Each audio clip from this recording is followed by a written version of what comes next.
Okay, pakinggan po natin si Manda Rahug, ang isa sa mga DDX vloggers. Let's go. Ang yabang ni Congressman Sandro Marcos eh. Bakit naman? Bakit naman mayabang? May padrama effect pa nang umalis kami sa Malacanang, tumingin sa akin yung aking tatay. Parang drama lang eh. No? At nagsabi, parang papatay na nila ako, anak.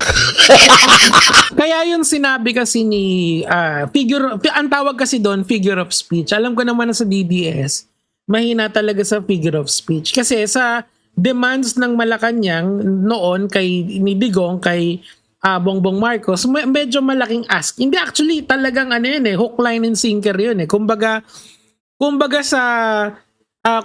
ibigay mo sa amin lahat ng key positions tapos tutulungan ka namin. That is a kumbaga all in yun eh. Wala kang kapangyarihan nun kung sakasakali yun eh. Again, ulitin natin yung sinasabi natin na kapag nakuha ng halimbawa ni Duterte ang Congress, at any time pwedeng i-impeach si Marcos. Tapos, at any time pwedeng, kung nakuha pa yung Senado, pwede siyang oust as a government, as the president, ending ang uupo si Sara Duterte.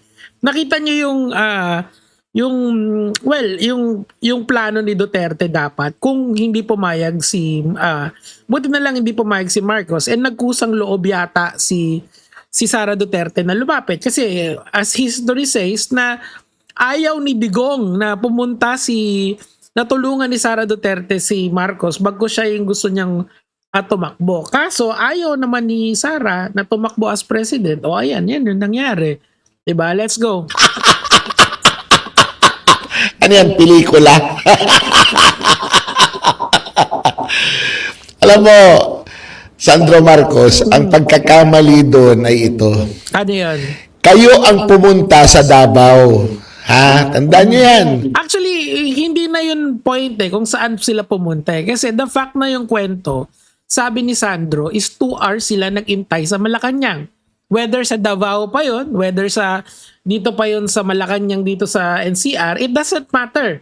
Ang importante doon, yung mga Marcoses ang lumapit sa mga Duterte noon. As it is, normal yon sa eleksyon, di ba? Pagka kukuha ka ng suporta sa isang partido, liligawan mo sila, di ba?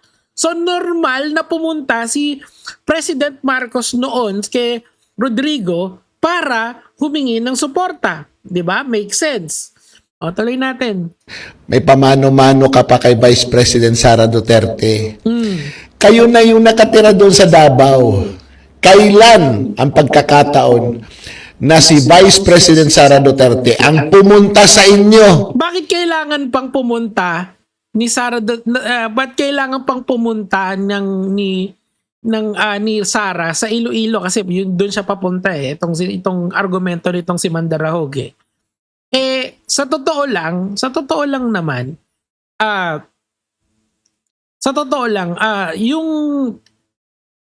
tignan niyo yung nangyari. Hindi ba sumali siya ng kusa sa Unity? Meaning to say, hindi na talaga kailangang sumama sa Iloilo. Tama, di ba?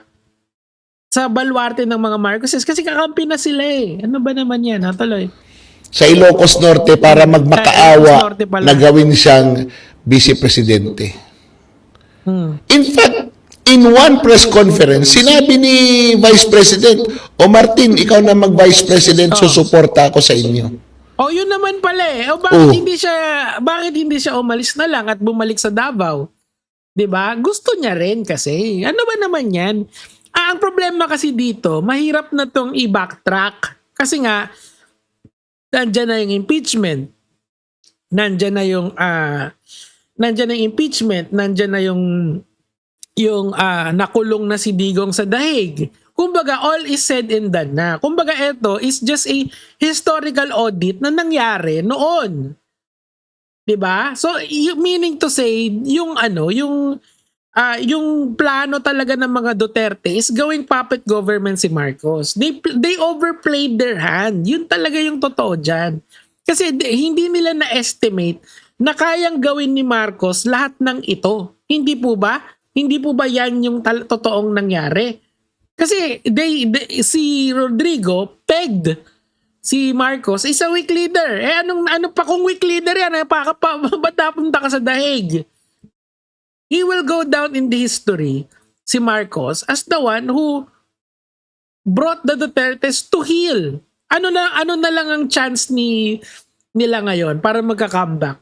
Ang dami pa. Keys to victory, hindi ma-impeach. Manalo sa election.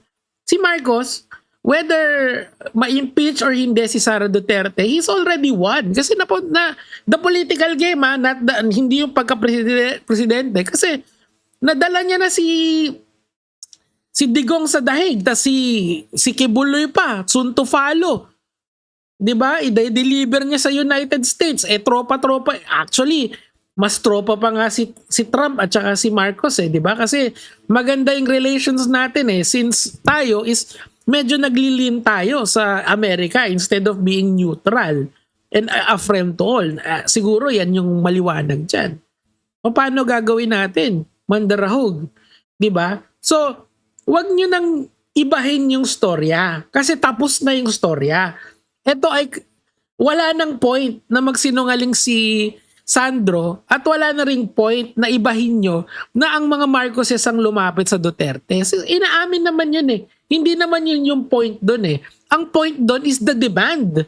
The demand na ginawa ni Digong kay Marcos. Weak leader pala Kita mo nangyari. Nga. Open mouth. Tuloy. Di ba? Hanapin niyo yung clip na yan. Inoffer kay Martin Romualdez ang vice presidency. Pero, kung alam mo, pwede naman kasing mag-resign on the spot si Sara. Pwede, di ba? Pag-file niya ng candidacy, ayoko nang mag-vice president. Di tapos ang usapan. Mag-aano na lang ako, magme-mayor na lang uli ako ng Davao. Di tapos agad ang usapan. Malinis, di ba? Pero hindi naman yun yung nangyari Tumuloy pa rin sila. So, ibig sabihin, yung mga argumento mo, wala na, moot na yan. GG na yan. Okay na tayo. Tuloy. Pero iba pala iniisip nila. Gusto nilang mag-vice president si Sara Duterte para hindi ito maging pangulo. Sisirain nila. Hindi. Kasi in-offer naman ni Martin ni Vice President yung Vice President kay Martin Romualdez. Di kung ibig sabihin din wala din foresight si Sara Duterte na ganun yung gagawin sa kanya, 'di ba? Sino ngayon ang weak leader? Di syempre yung nagpauto. Tama, 'di ba? Kasi kung meron talagang ganyang plano, nauto si Sara Duterte, na control siya. Nung nakakita ng butas na mahilig pala sa confidential funds itong si Sara Duterte, niyari. Sino may kasalanan nun? Si Martin Romualdez ba? Hindi. Kasi hindi naman siya yung gumastos ng confidential funds Siguro may ibang problema si Martin Romualdez or si Bongbong Marcos, pero definitely not the confidential funds. Yari, di ba? Checkmate na agad dun Tapos na yung usapan Tuloy natin. Para hindi maging pangulo. Di ba? At that time, Marcos, Sara Duterte at Leni Robredo, kung tumakbo si BP Sara, hindi mananalo yung dalawa. Si Vice President ang mananalo noon dahil nga hindi totoo yan. Kasi nga, wala naman siyang endorsement galing sa Malacanang. Pinupwersa siya ni Digong, Tatay Digong, na tumakbo siya, tapos ang vice niya si Bongo. Tama, di ba? Ganon yung sitwasyon noon Sana ang maglalaban is three-way. Tama, di ba? Kiko, Leni, BBM, tapos kung sino man yung kasama niya, let's say si Martin Romualdez nga, tapos si Bongo at saka si Sara Duterte. Three-way sana, okay? Ibig sabihin, may chance si Leni tsaka si Kiko na manalo. Pwedeng Kiko tsaka BBM or Kiko or Sara Duterte, whichever way ka pupunta Pero ang point doon is ganito.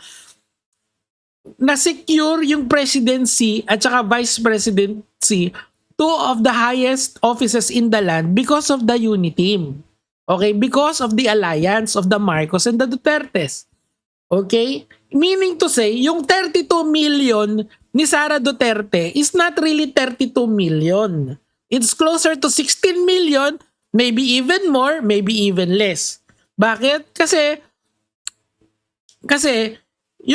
meron ding mga Marcos loyalist Hindi mo maaalis sa equation yun Ang point nitong video na to kasi, ayoko kayong ma-deceive ng mga DDS vloggers. Marami kasi yan iniiba nila yung naratibo Yung naratibo nila is ganito, lumapit si Marcos kay Duterte. Wala tayong pagtatalo doon, inamin naman ni Sandro yun 'Di ba?